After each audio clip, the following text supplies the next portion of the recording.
What up, guys? Caterpie TCG here today doing a deck profile of Simon Rhodes. I believe it's Simon Rhodes.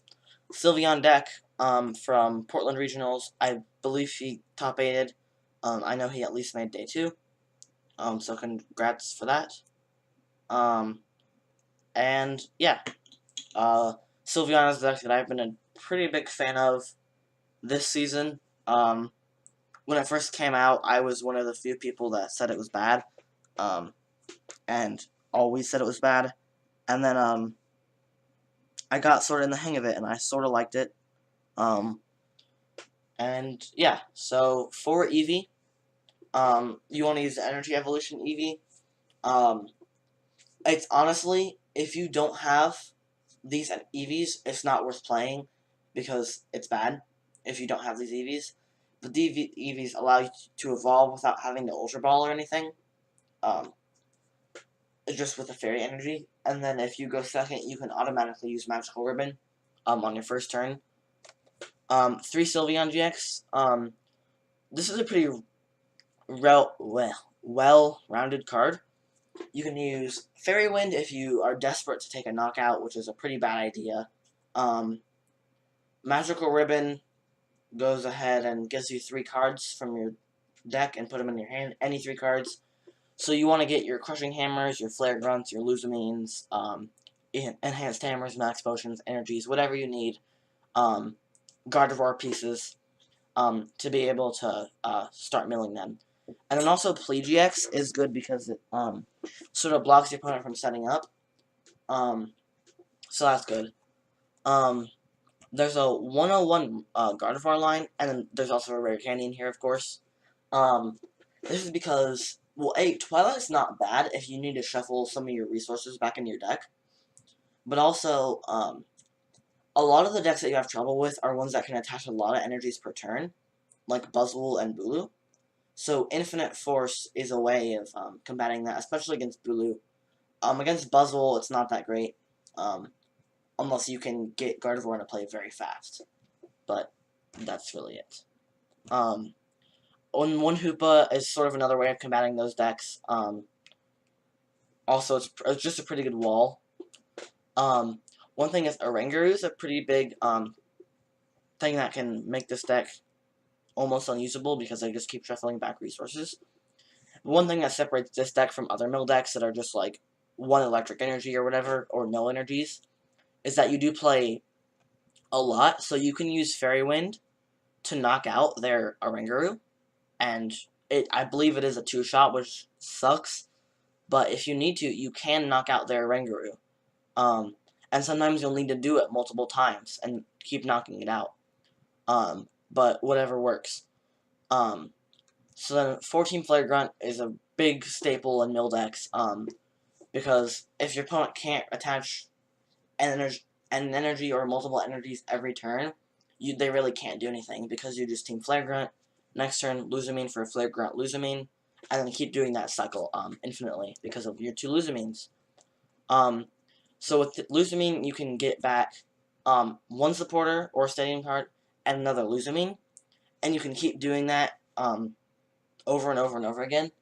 You can do this with Flare Grunt, with Handiwork. I mean, there's other stuff, but I think Flare Grunt and Handiwork are the main things you want to use it with. Also with Delinquent, and the next turn, get Parallel City. I don't know if this list plays Delinquent. I'm not sure about that. But if you play Delinquent, you can do that. I believe this list does not. Yeah. But Delinquent is something that you can use in Sylveon. Also, I've seen people play Mars, which I think is bad.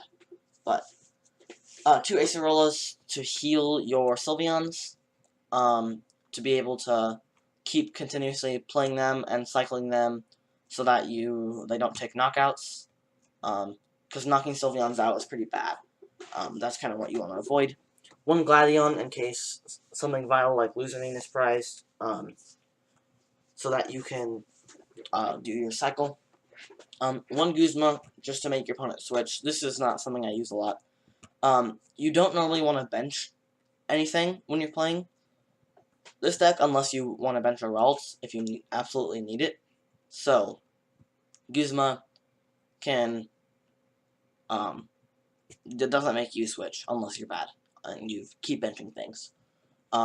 Or you have an Eevee and a Fairy Energy bench, and you can evolve into Sylveon and do that. Then it's fine, I guess. I wouldn't advise against doing that, but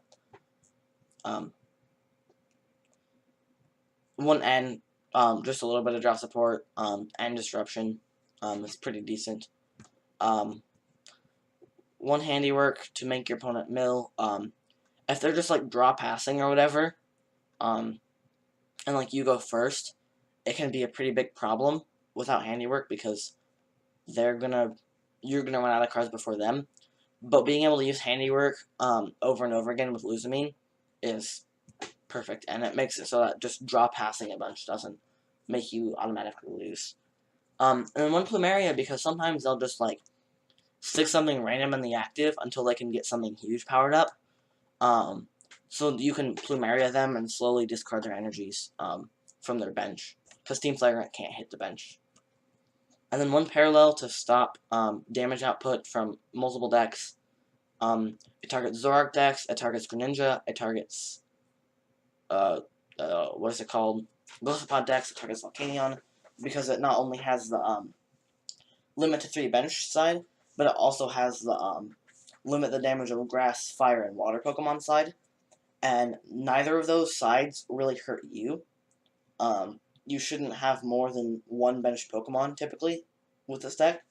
So, the 3 bench side doesn't hurt you if you need to stick that your way. 4, puzzle time to recycle your resources. It's pretty important.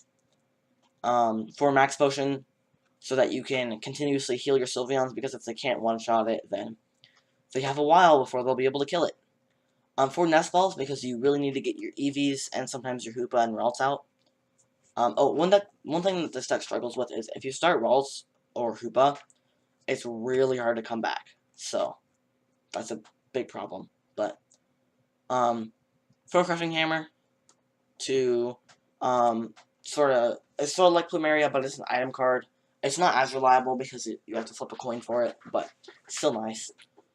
2 E-Hammer to discard DCEs, and sometimes, you hit the rainbows or whatever, but typically it's just DCEs that you discard. 1 Counter Catcher, sort of a supplement to Guzma, because you almost are always behind on prize cards, because you're not typically taking knockouts, and they are. So you can get them stuck with Counter Catcher. 1 Field Blower to discard their tools, like Choice Bands or Float Stones or whatever, just to rid them of ways to damage you or to get unstuck if you like Counter Catcher or Guzma them. 1 Rare Candy so that you can actually get your Gardevoir GX into play. It's pretty necessary if you play Gardevoir. 1 Palpad to shuffle your supporters into your deck. Yeah. And then 12 Fairy and 2 DCE. Most Sylveon decks play 11 Fairy. Some play 11 Fairy in a Professor's Letter. But this deck plays 12, unless I'm miscounting. Nope, yep, 12 Fairy Energies and 2 DCEs. Just to be able to pretty much always hit the turn 1 Energy Evolution when you need it. So this is kind of a longer video, so I apologize for that, but I always have the deck list in the description, so if you don't want to watch this, obviously you can get that. Which if you don't want to watch this, then you've probably already figured that out by now, so you're probably not listening to me, so it doesn't matter that I'm saying this. Leave a like and subscribe to my channel for more deck profiles and occasionally news videos for Pokemon and sometimes openings and like random Yu-Gi-Oh stuff. And yeah, that's it. I'm gonna shut up now.